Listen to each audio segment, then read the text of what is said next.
yung 10-year-old na nagkasala, sino ba nagkulang doon? Grade 4 lang yun eh. Nagkulang ang mga magulang. Ay, kung hindi siya nakapag-aral, nagkulang ang gobyerno. At pag tingnan mo ang profile ng mga kabataang minor de edad na involved sa krimen, galing sa broken family, dahil sa kahirapan, nagnakaw ng whatever, di ba? Nalulong sa gang, mahirap, broken family. So, kasalanan ng mga magulang, kasalanan ng komunidad, kasalanan ng lipunan na yung 10 taong gulang na grade 4 gumawa ng hindi tama. Pero sino yung paparusahan? Yung grade 4.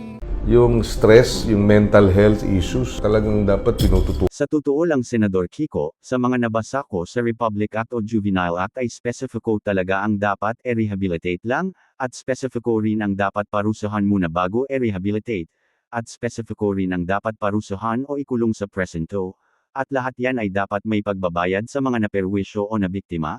Kaya yung sinasabi monger hindi rin totoo nar kapag menor de edad ay walang parusa ay nakasaad talaga sa ginawa mong Republic Act 9344 o Juvenile Act na may parusa talaga, at na ipinahiwatig na mga iba't ibang hakbangin.